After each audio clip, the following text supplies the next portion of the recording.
Oh God.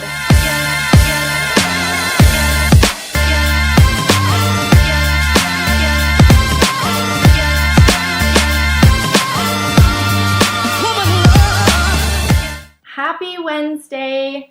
If you don't know who I am, my name is Brianne Marsh. I am a lash artist and educator. This is my first video that I will be uploading to YouTube. So stay tuned. I will be updating at least once a week to provide tips, resources, knowledge, and helpful information to lash artists around the world. But for today, I wanted to talk about something that has become a little bit of a hot topic online, and that is the use of pre-made fans.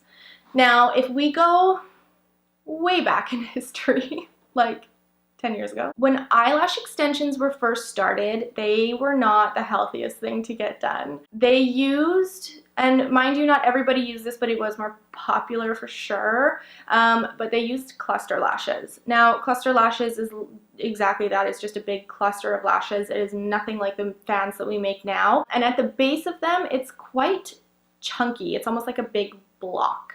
Now, the reason it's a big block is because they are meant to be used as a strip lash. They're not to be on you for like 3 to 4 weeks before you have to get a fill. They are literally meant to be used with a latex glue for one day or one evening use only. But the idea behind it is you would put on like say 10 of them, and then it just gave you that little bit of extra like customization for your night out. Unfortunately, what people started doing was using cyanacrylate, which is a very strong adhesive, with the cluster lashes on our natural lashes. Now, I'm sure, as you can imagine, there is no way in hell you can isolate one natural lash to a big fat cluster lash.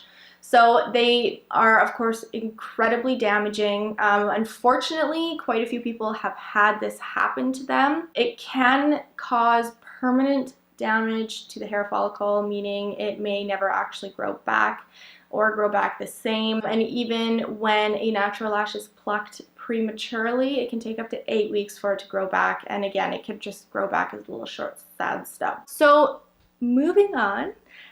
So there are 2 types of pre-made fans on the market. The first one is a factory-made pre-made fan, and the second one is called a pro-made fan. Now, the factory fans have come a long way. They definitely used to be closer to like the cluster lash scenario, but as the years have gone on and there's been so many more like studies and education and knowledge shared about maintaining the health of the natural lash, they are like fairly fantastic, and you know, they're like a handmade fan, basically. So there's 2 types of pre-made factory fans. There are ones that are adhered with adhesive, and then there are ones that are heat bonded. Now, there's not a huge difference. Of course, using like a tiny minuscule itty bitty amount of glue may add like the tiniest little minuscule amount of weight to it. If that's something you're concerned about, you know, just drop down like 1 dimension instead of a 6D to a 5D or what have you.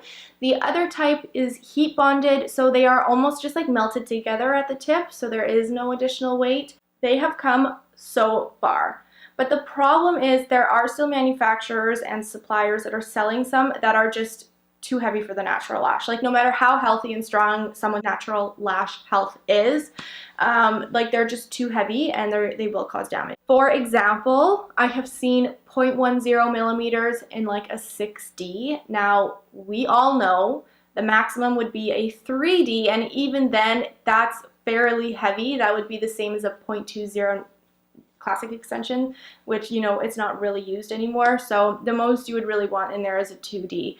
So there is definitely pre-made fans out there that are still too heavy that you should not be using. So if you're going to try them, or if you are using them, just double check the diameter and the dimension of the fan and make sure that they are going to be healthy for that natural lash, because our clients' health and safety is always our #1 priority. The other thing to keep in mind with pre-made fans is they don't come to that nice like pinpoint at the base of them. They're almost, I mean, like 99% of them, I'd say, they are like, they come to a nice fan, but they're all side by side at the base. So the bigger the fan, the bulkier the bottom is. It's flat and, you know, quite wide. So when you use them, especially in a full set, it just doesn't look very nice at the base. You know, they're nice and uniform and like perfectly symmetrical fans, but the base of them is just chunky and it's just kind of all over the place.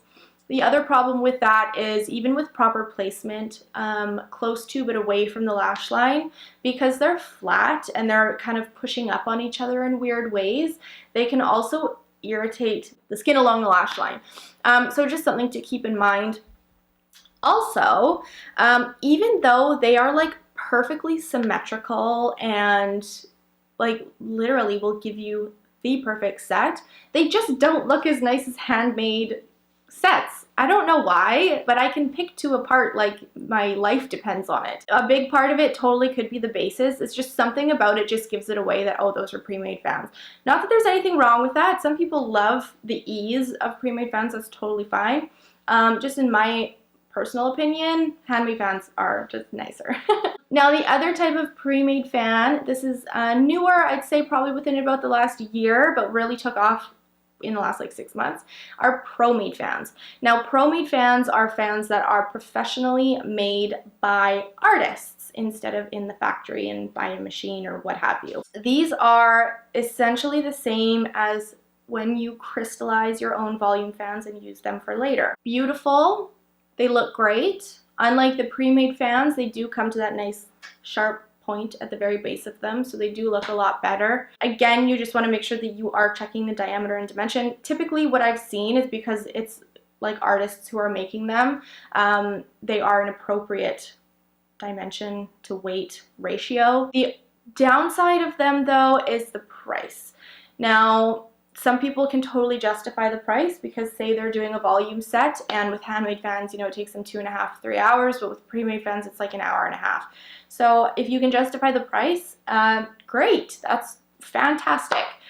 Now on the flip side, and this is where the like controversy of them come into play online, is people have invested thousands of dollars and years of practice to perfecting their volume making skills. The number one argument I would say that you'll see if people who hand make them are against the pre-made fans is that it's cheating, that you can't really call yourself a lash artist, or that you can't market it as volume because they are pre-made fans. Now, personal opinion, I mean, I totally get it, the thousands of dollars, the years of practice just for them to come out with this thing that makes it so much easier.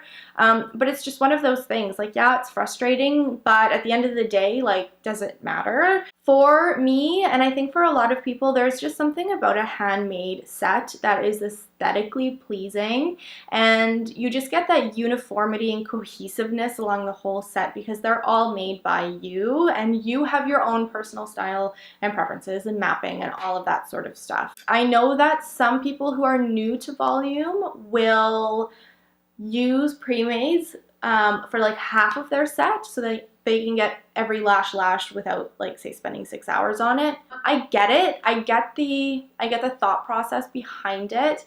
However, if you are not putting in the practice and there is no way to get around doing the work and putting those hours in, you will not get faster with making your fans, and you will be basically leaning on pre-mades for a very, very long time. So if you are in the boat, you're like, I want to make fans, I want that satisfaction of making fans, you know, I want another certificate on my wall, like I want that skill, I want to learn that technique, then you just got to put the practice in.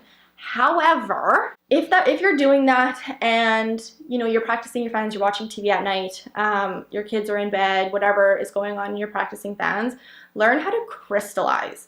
Because if you make 10 perfect fans in a row and you just have to like let go of them, that's so, it like hurts your soul. So if you crystallize those fans, then you can put them in your trays and use them tomorrow. And then they're kind of like pre-mades, but they're your own work. So you still, again, you just get that aesthetically pleasing, like, yes, this is all my work, I did so good. You're so satisfied with the set and yourself. Crystallizing is huge, especially in the beginning. It saves you a ton of time with your client actually laying there. And then it doesn't feel like you are wasting wasting your skills while you're practicing. Not that you're wasting your skills, but not like you're wasting your time because they're just all going in the garbage anyways.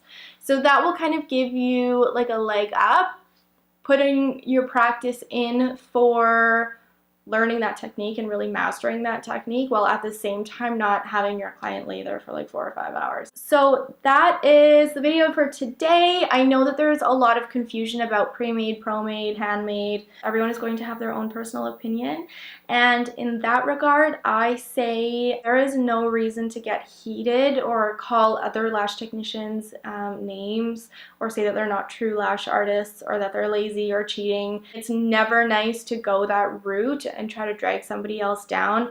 At the end of the day, you know, if they are isolating and doing all of their application techniques correctly and they are preserving the health of the natural lash, then, you know, you do you. Like, that's awesome, and everyone finds passion within this industry, and we all attract different types of clients anyways. Like, we might have done the exact same training at the exact same time and mastered our skills in the exact same time frame, but we're still going to have our own style. We're still going to have our own techniques and, you know, preferences when it comes to creating sets. So it doesn't, you know, if you're proud of the skills that you've practiced and mastered, that's fantastic. And if you are so excited to use pre-made fans and you love the aesthetic of them, that's great too. If there are ever any questions or anything, I would love to hear them from you. My goal with this channel is to really reach lash artists and provide them with knowledge and education that they might not otherwise have, or kind of settle these like hot topic debates that are floating around online, because not everything you see on the internet is true. Make sure you go follow me on social media, and we will see you next week.